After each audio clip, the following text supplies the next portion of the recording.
Somebody just text me. Man, my phone never rings. Now I'm doing it as people texting me. Okay, let's go. All right. Now, Starvyn Artist. Starvyn was Artist. that before or after Red Rum? Starvyn Artist was in 1993 to we started in 1993, and we was, I think, pinnacle.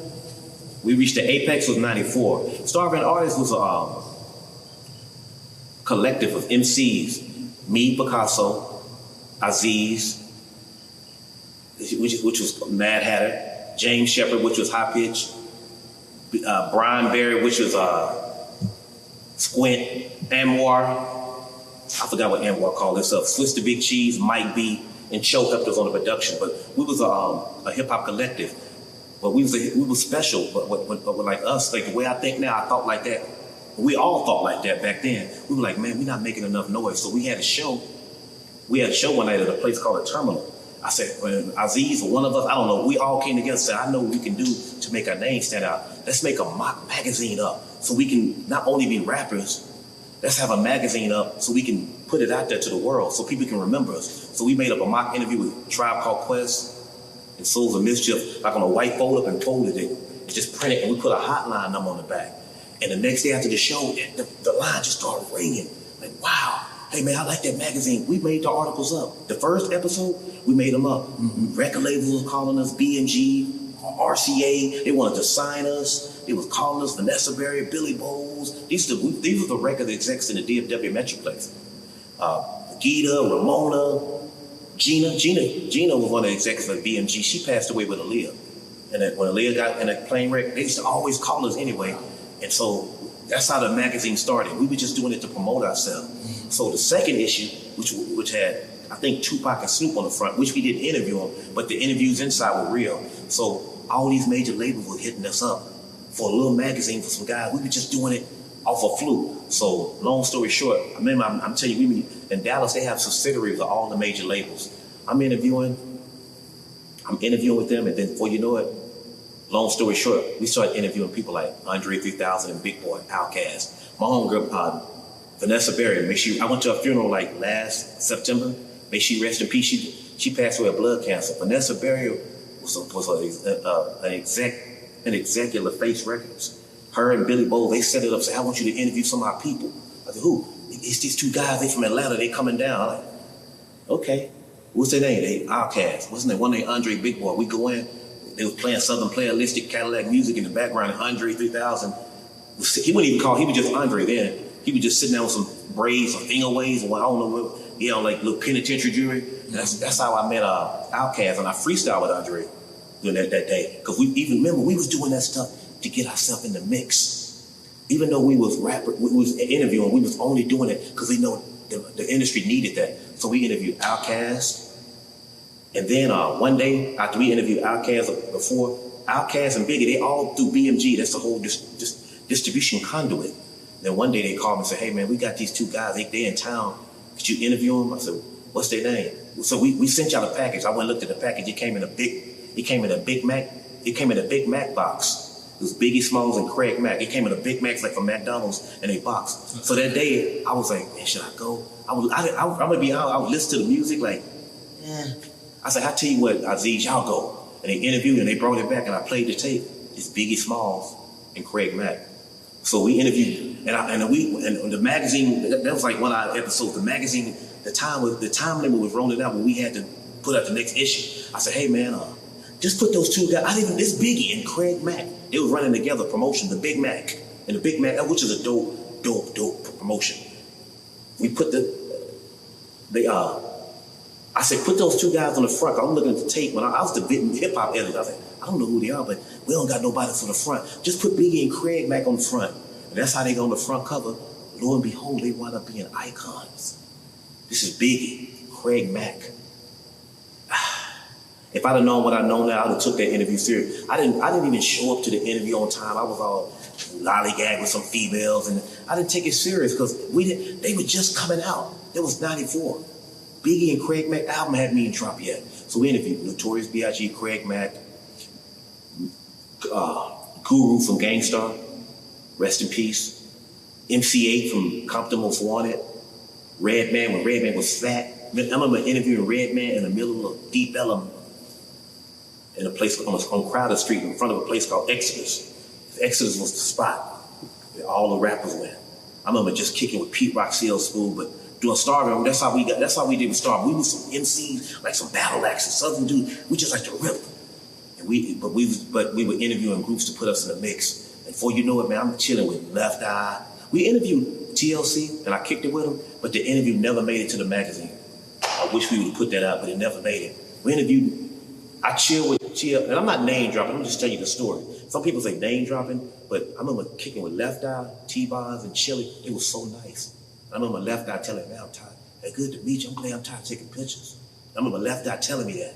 That was in New Orleans. Very, very cool. They some little bitty women too. I thought they was bigger. When I seen like, that's Left Eye, like, wow, she's so small. Real cute, beautiful, kind-spirited women. So thank you to TLC. They were so nice to me. That was like 94 maybe. Lords of the Underground.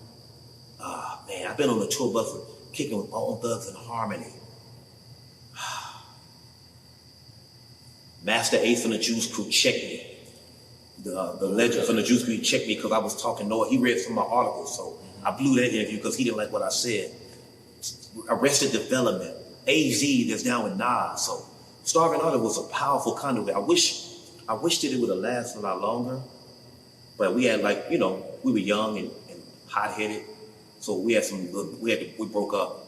I'll just leave it at that. But we cooled down because they came down when I had the Verb radio show. As you can see, Swiss, James, and Aziz.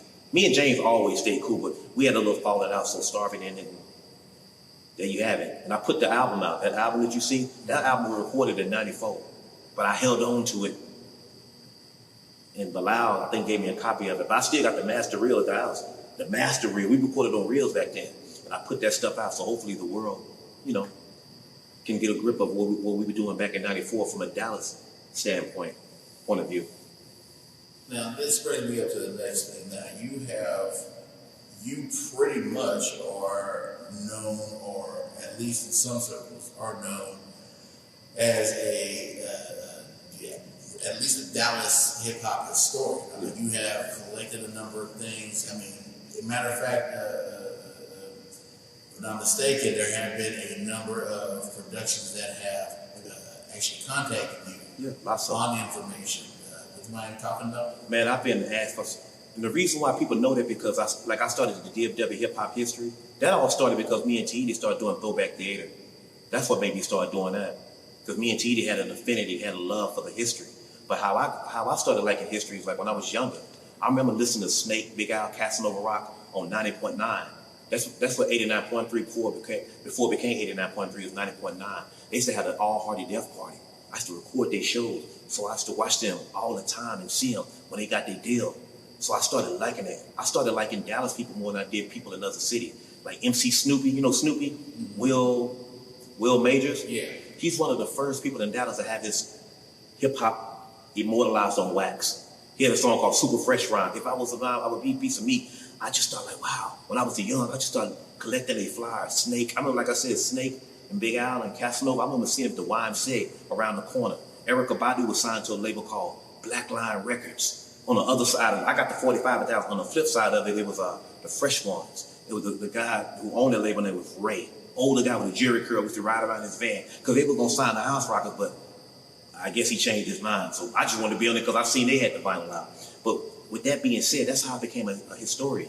I just started looking at everybody from Dallas, reading learning their names, what label they were on, the left, right shoe MCs. That's out of Fort Worth. I started my boy and Ho. That's like Dallas people. Like these people in Dallas have a rich history and nobody's documented. I remember going down to the Nippy Jones show in Curly. Nippy Jones and me and my homeboy Bernard Woods from the House Rockers. Mm-hmm. After the House Rockers, we kept rapping. That's probably the first song I recorded. It's called Stay in School. I skipped school to be played at 90.9. And thank you to Nippy Jones. It's the first time I've ever been on the radio. By 83, maybe 84. Stay in school. Stay in school. We wanted that echo like Theo had. Damn it on the one. Some white guy, I looked in the paper and he recorded us. And they played it on the air. Nippy Jones, I think, Jammin' Greg Jordan, and DJ Curly, rest in peace. I remember seeing him like, wow, that's my first time ever being at the radio. So I'm a kid. My mama don't know this, but I skipped school to have him play a Stay in School song.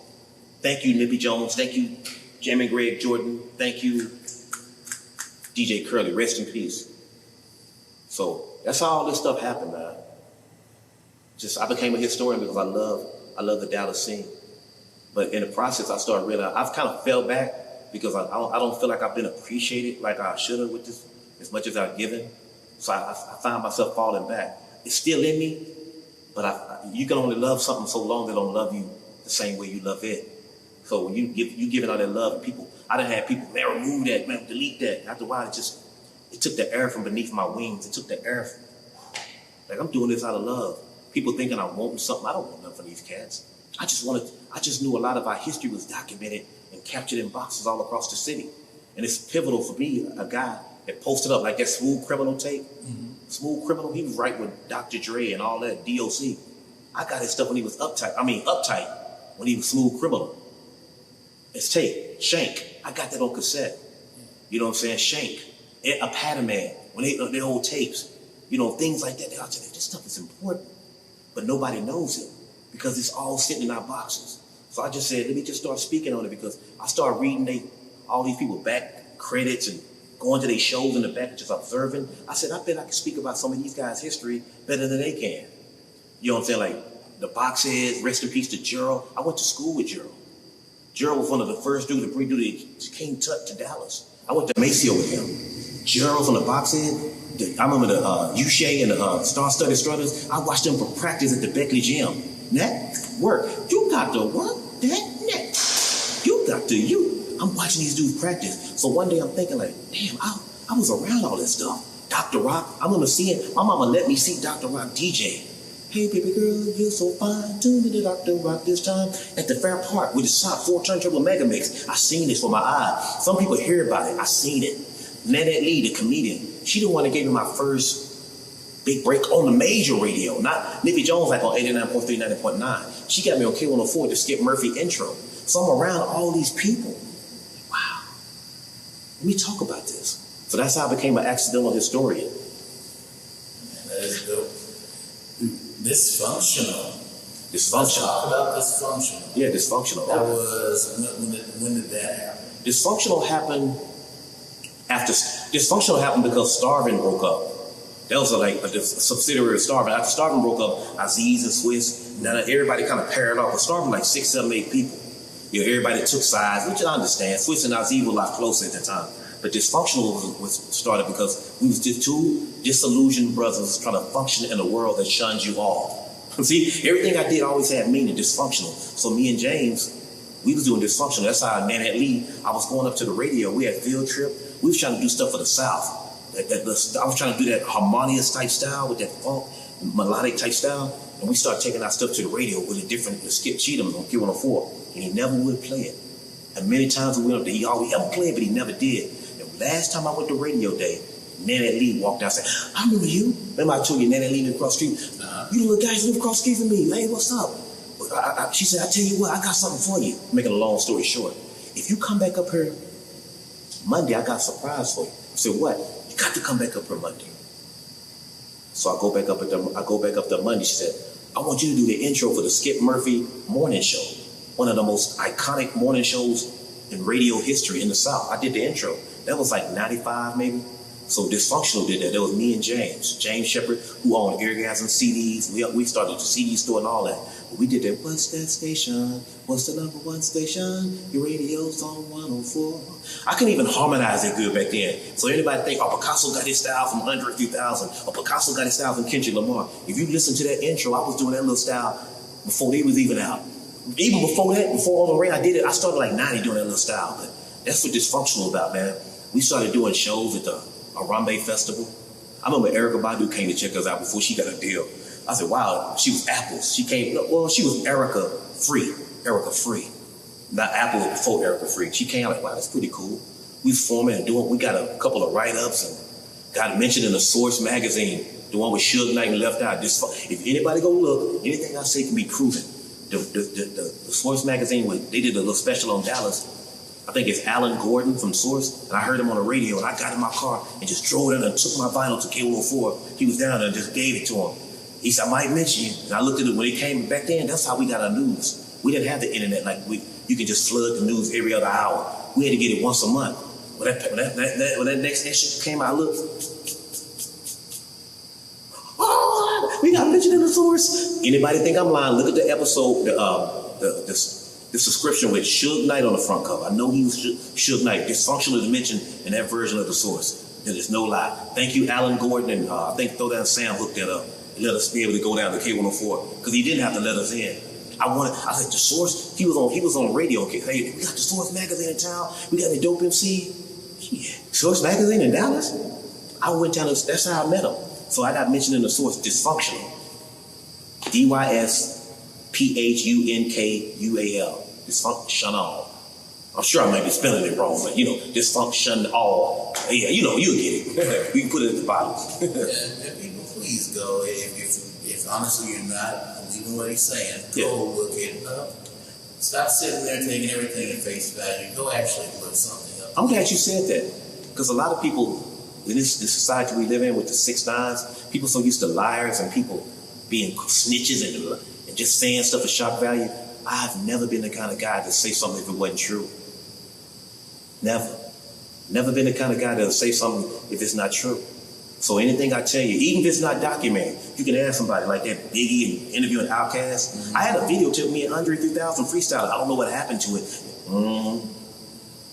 There's certain female. Yeah. I know what happened to him. I'm just being sarcastic. We won't get into it. Yeah, we don't leave them alone. Yeah.